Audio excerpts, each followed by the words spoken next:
स्वागत है आपका हमारे YouTube channel Shekhawati maths academy में। आज हम पढ़ेंगे समांतर श्रेणी। तो सबसे पहले समझते हैं कि समांतर श्रेणी है वो किसे कहते हैं। यदि किसी संख्याओं के अनुक्रम में पदों का अंतर समान होता है तो वह समांतर श्रेणी कहलाती है। जैसे हमारे पास में कोई पदों का अनुक्रम है जिसमें ये पद दे रखे हैं 2, 4, 6, 8 और 10। अब इसको देखने से पता चल रहा है कि इनमें पदों का अंतर है। वो देखो यहाँ भी 2 है, यहाँ भी 2 है, यहाँ भी 2 है और यहाँ भी 2 है, यानी पदों का अंतर है वो समान है। तो हमारी ये जो अनुक्रम है ये क्या बन जाएगा, ये समांतर श्रेणी बन जाएगी।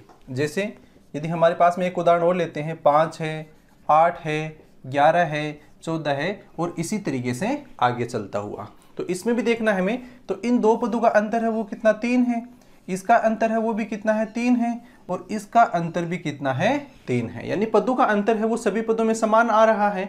तो हमारे पास में ये जो अनुक्रम दे रखा है, ये जो सीक्वेंस हमें दे रखी है, ये क्या हो जाएगी, ये समांतर श्रेणी बन जाएगी। और इस समांतर श्रेणी में ये जो पहला पद है ये क्या कहलाता है, ये कहलाता है प्रथम पद और इसको दिखाते हैं ऐसे।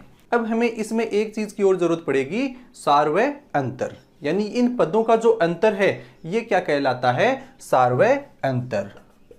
तो ये हो गया सार्वय अंतर और इसको किससे दिखाते हैं, डी से। तो हमें इन दो पदों की विशेष जरूरत है वो समांतर श्रेणी में पड़ेगी। यानी जो पहले नंबर पर दे रखा वो क्या कहलाता है, प्रथम पद कहलाता है। और इन पदों का अंतर, चाहे आप दूसरे में से पहला पद घटाओ, चाहे तीसरे में से दूसरा पद घटाओ या चौथे में से तीसरा पद घटाओ, क्योंकि सभी का अंतर समान है, तो ये क्या कहलाता है, सार्वय अंतर डी। समांतर श्रेणी है, इसका व्यापक पद है वो कितना होता है, A plus D, a plus 2d और a प्लस 3d। यानी हमें पहला पद ज्ञात करना है तो वो a के बराबर होगा, दूसरा पद है वो a प्लस d के बराबर, यानी पहले पद में हम सार्वय अंतर जोड़ देंगे तो दूसरा पद आ जाएगा।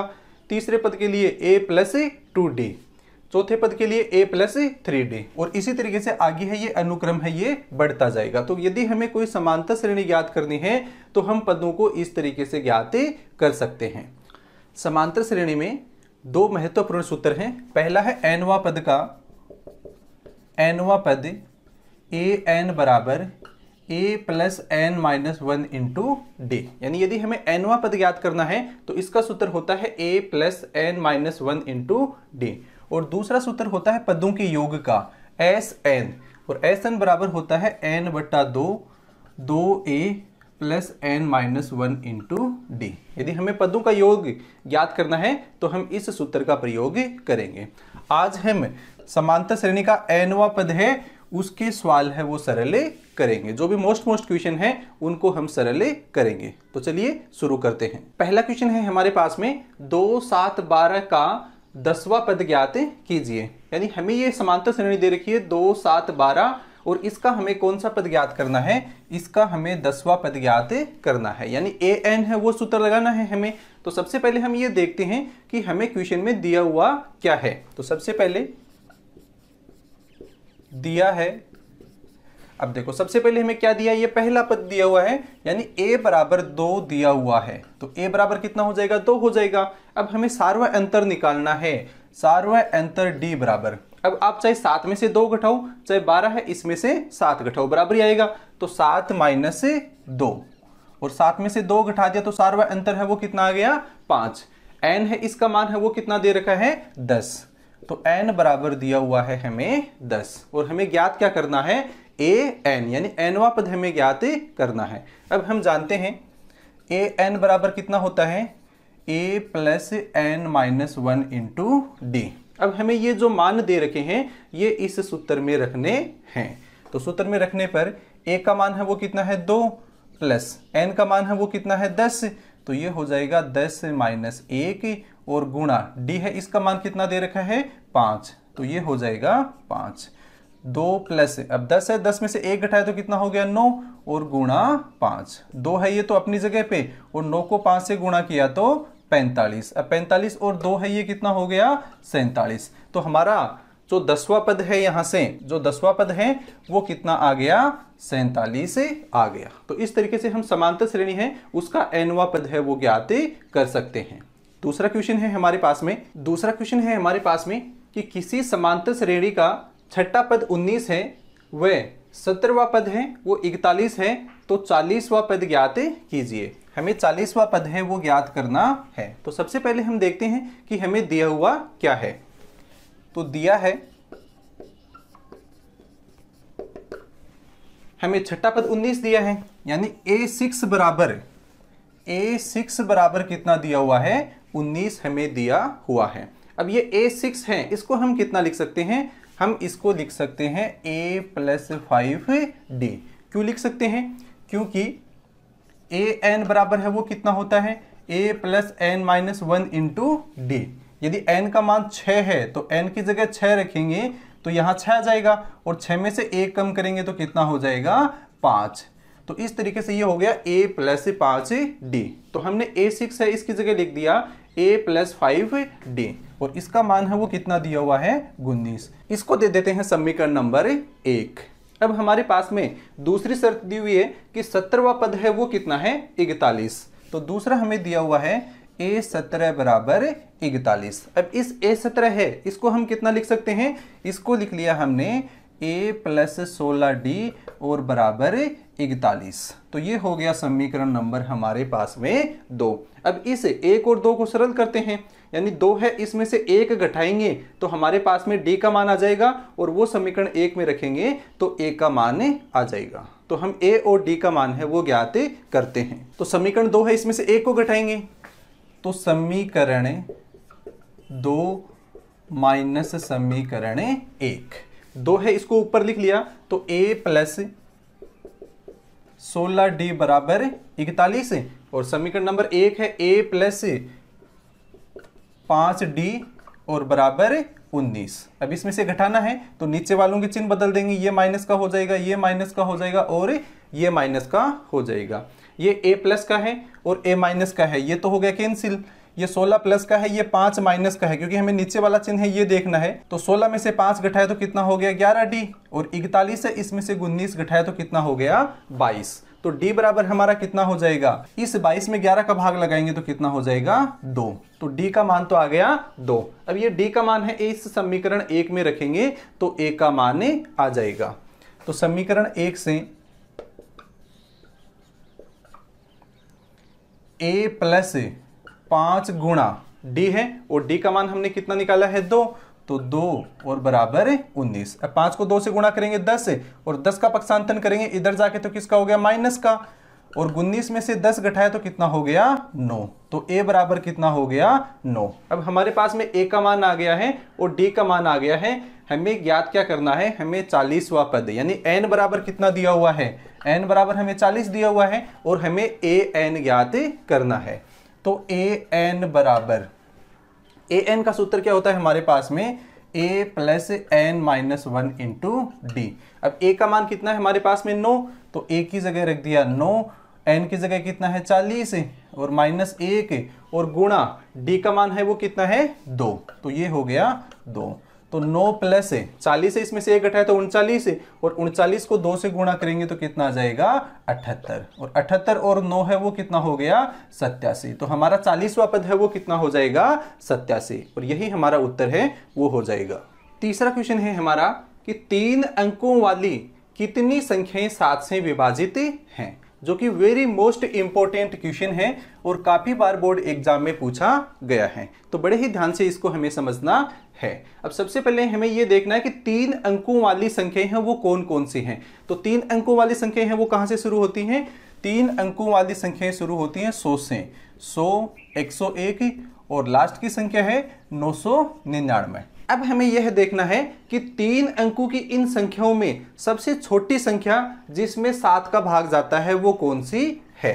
तो 15, 7, 105, यानी 105 है उसमें 7 का भाग जाएगा, तो सबसे छोटी संख्या है वो कौन सी हो जाएगी, 105। 105 है उसके बाद में कितने में जाएगा, 112 में, उसके बाद में 119 में, और लास्ट वाली संख्या है वो कितनी है 994। तो हमारी समांतर श्रेणी है वो कौन सी हो गई 105, 112, 119 और अंतिम पद है वो हो गया 994। तो हमारी ये समांतर श्रेणी है ये हमारी बन जाएगी। अब हमें ये देखो पूछा क्या है, हमें पूछा है कि कितनी संख्याएं 7 से विभाजित हैं। तो हमें किसका मान ज्ञात करना है, हमें n का मान ज्ञात करना है। और हमें दिया हुआ क्या है, हमें a बराबर दिया हुआ है, d बराबर दिया हुआ है और a n बराबर दिया हुआ है।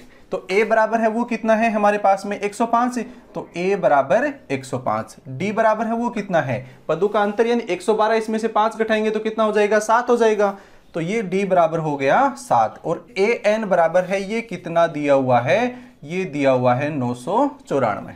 अब हमें पता है a n है, इसका सूत्र है वो कितना होता है, a n का सूत्र होता है a plus n minus 1 into D और बराबर दिया हुआ है 994। अब यहां से हम a का मान रखेंगे और d का मान रखेंगे तो हमारे पास में n का मान है वो आ जाएगा। तो a का मान है हमारे पास में वो कितना है 105, तो इसकी जगह रख दिया 105 प्लस n का मान हमें ज्ञात करना है और d का मान है वो कितना दिया हुआ हमें 7, तो इसकी जगह आ जाएगा 7 और बराबर 994। अब देखो सबसे पहले इस 105 से इसका पक्षांतन करेंगे तो इधर जाके किसका हो जाएगा माइनस का, तो ये हो गया n माइनस 1 7, ये तो अपनी जगह पे, और 994 और माइनस का 105। अब 994 है, इसमें से 105 है, ये घटाएंगे हमारे पास में, तो 94 में से 5 घटाए तो कितना हो गया 89 और 9 है, इसमें से 1 घटाया तो कितना हो गया 8। तो हमारे पास में कितना आ गया 889 और ये n माइनस 1 और गुणा 7, तो n माइनस 1 है ये तो अपनी जगह पे है, ये 7 इसके गुणा में है, पक्षांतन करेंगे तो किस में चला जाएगा भाग में, तो ये चला गया इसके भाग में। अब n माइनस 1, अब 889 है, इसमें 7 का भाग लगाएंगे तो 8 में 7 का भाग लगाया 1 और कितना बच गया, 8 में से 7 घटाएंगे तो 1 बच गया, 1 और 8 मिलके कितने हो गए 18, 18 में 7 का भाग लगाएंगे तो 7 दूनी 14 और 18 में से 14 घटाएंगे तो 4 बच गया, 4 और 9 कितना हो गया 49 और 49 में 7 का भाग लगाएंगे तो 7 7 49, तो कितना हो गया 127।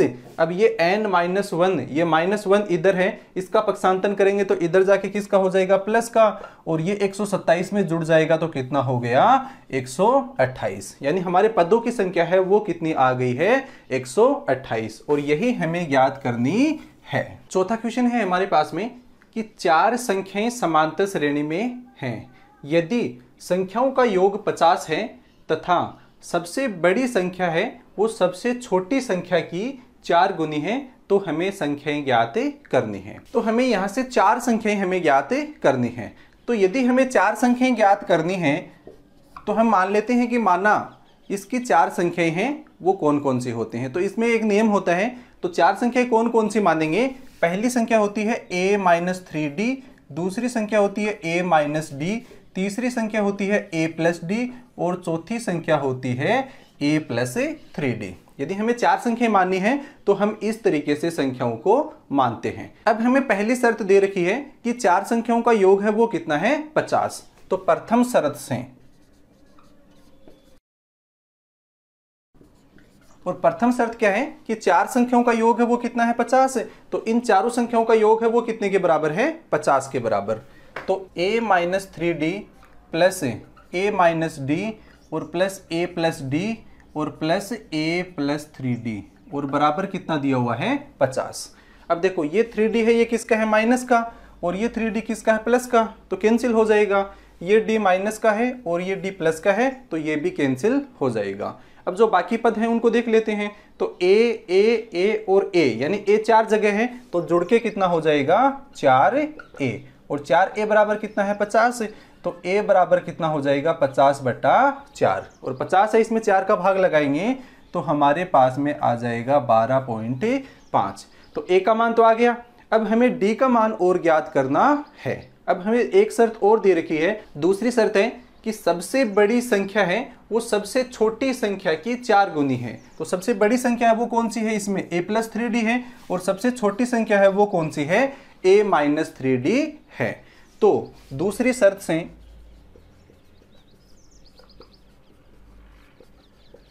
दूसरी शर्त से हैं। दूसरी शर्त दे रखी है कि a प्लस 3d बराबर, ये जो सबसे बड़ी संख्या है ये इस सबसे छोटी संख्या की, यानी a माइनस 3d है, इसकी कितनी गुनी है, 4 गुनी, तो इसको गुणा कर देते हैं 4 से। तो ये हो जाएगा a प्लस 3d और बराबर 4 को a से गुणा किया तो 4 और माइनस से 4 को 3d से गुणा किया तो माइनस का 12d। अब इसको सरल कर लेते हैं तो हमारे पास में देखो इस a का पक्षांतन कर दिया इधर तो ये आके माइनस का हो गया और 4a में से एक a घटाएंगे तो कितना हो जाएगा 3a और इस 12d है इसका पक्षांतन करेंगे तो इधर आके किसका हो जाएगा प्लस का, तो 3 तो यहाँ पे है और 12 और आ गया तो 12 और 3 है वो कितना हो गया 15d, तो ये हो गया 15d। अब a का मान हमारे पास में कितना दे रखा है 12.5, तो इसका मान रख देते हैं तो 15d बराबर 3 गुणा 12.5। अब d के साथ में 15 गुणा में है तो 3 गुणा 12.5 और बट्टा 15।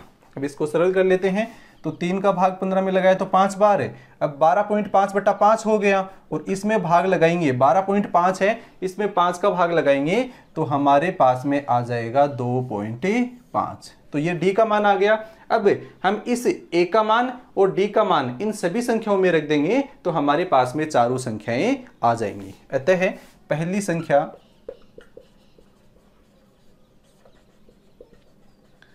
संख्या क्या है हमारे पास में a माइनस 3d और a की जगह कितना है 12.5, तो 12.5 और माइनस 3d यानी 3 गुणा d का मान 2.5 है तो 3 गुणा 2.5। अब 3 है इसको 2.5 से गुणा करेंगे तो कितना हो जाएगा 7.5 और 12.5 में से 7.5 घटा दिया तो कितना बच जाएगा 5। पहली संख्या आ गई। दूसरी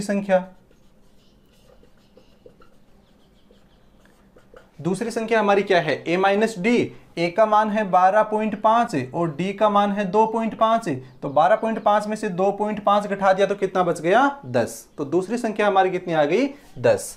इसी तरीके से तीसरी संख्या है हमारी a प्लस डी, तो a की जगह 12.5 और d की जगह 2.5 और ये जुड़ के कितना हो गया 15। अब